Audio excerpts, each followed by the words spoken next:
găsit!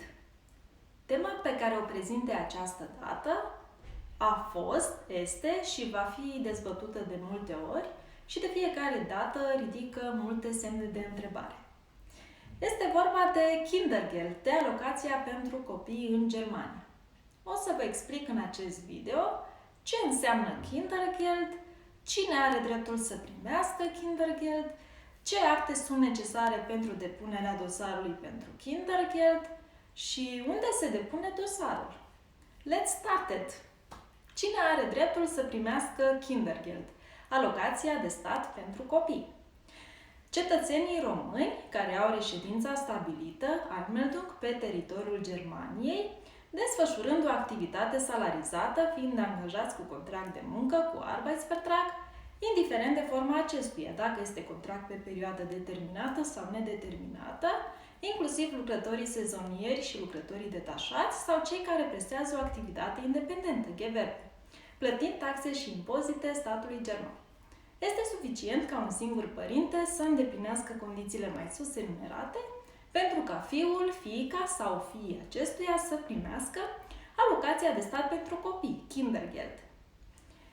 Începând cu 1 iulie 2019, primiți 204 euro pe lună pentru primul și al doilea copil, 210 euro pentru al treilea copil și 235 de euro pentru următorii copii. Pentru al patrulea, al cincilea, al șaselea, al șaptelea și mă opresc aici. Pentru care copii se plătește alocație? Păi pentru copiii proprii și copiii adoptați, copiii soțului sau soției, copiii vitregi, copiii partenerului de viață înregistrați sau copiii pe care persoana solicitantă i-a preluat în grija sa. De asemenea, și copiii aflați în plasament dacă sunt îndeplinite condițiile legale. Alocația se acordă până la împlinirea vârstei de 18 ani, după care aceasta poate fi plătită în continuare până la împlinirea vârstei de 25 de ani, dacă copilul urmează mai departe o formă de învățământ, facultate sau Ausbildung. Pentru copiii cu handicap, care nu se pot întreține singuri, alocația se acordă pe termen nelimitat, cu condiția ca handicapul să fie existat deja înainte de împlinirea vârstei de 25 de ani.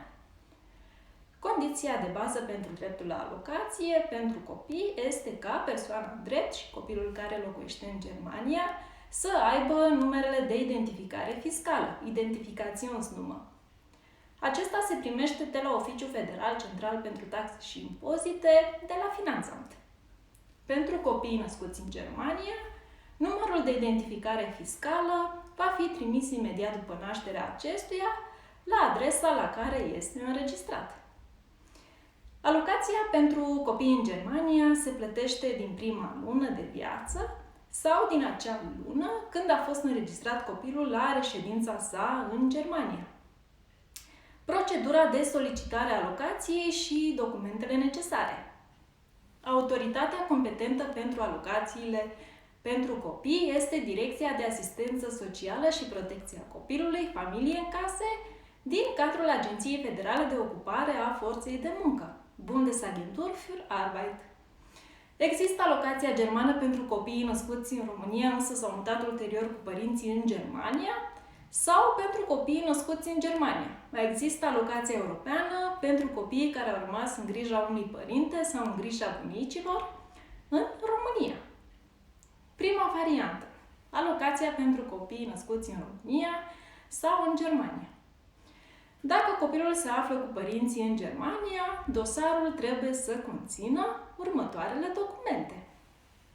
Cererea alocației pentru copii, acel Antrag auf Kindergeld, anexa pentru copii la cererea de alocație pentru copii, Anlage Kind zum Antrag auf Kindergeld, copie după contractul de muncă, după Arbeitsvertrag, mai aveți nevoie de dovada unei autorizații de lucrător independent, copie după acel Gewerbe, în cazul în care nu sunteți angajați și lucrați ca lucrător independent, trebuie să depuneți în afară de acest document și numărul fiscal de impozitare, acel Steuernummer, și dovezi de confirmare a activității, de exemplu contracte, facturi sau declarația de impozit pe anul anterior depunerii cererii.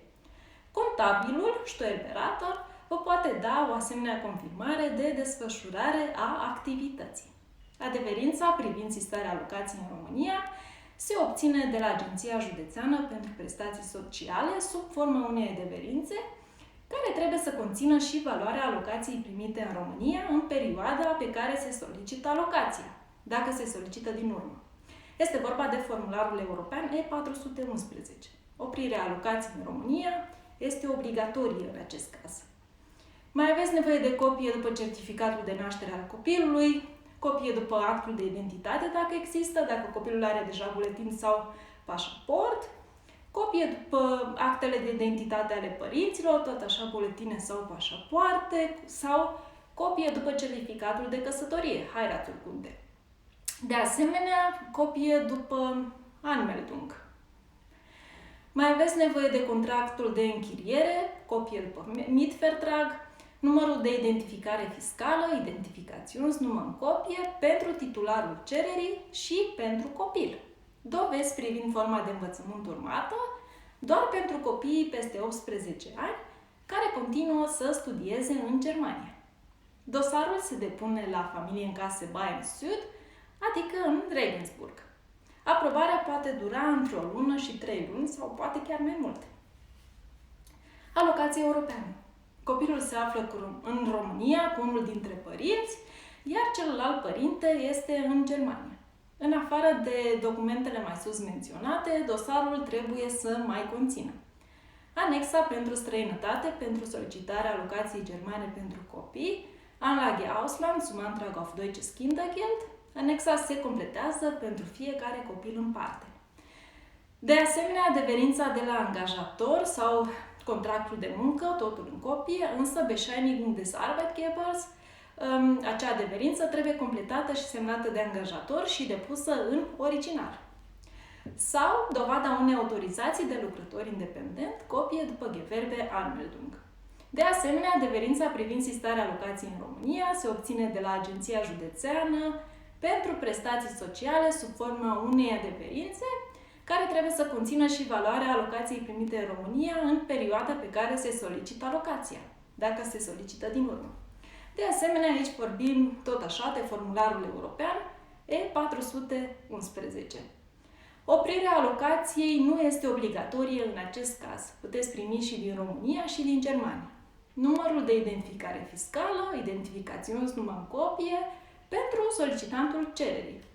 De asemenea, adeverința de la școala urmată în România este obligatorie pentru copiii peste 18 ani care continuă să studieze, însă este necesară și pentru copiii minori care au rămas în grija bunicilor. Dosarul se depune la Familiencase Bayern Nord cu sediul la Nuremberg. Aprobarea din cauza solicitărilor foarte numeroase poate dura în anumite cazuri chiar și mai mult de un an. Deci să nu vă surprindă acest lucru. De asemenea, vreau să vă precizez faptul că de la 1 ianuarie 2019 a intrat în vigoare o lege conform căreia alocația nu se mai plătește retroactiv pe ultimii 4 ani ca înainte, ci doar pe ultimele 6 luni de la depunerea dosarului. Formularele necesare pentru completarea dosarului pentru Kindergeld le găsiți online pe pagina Forțelor de Muncă www.arbeitsagentur.de. Vă mulțumesc, vă doresc sănătate maximă și numai bine!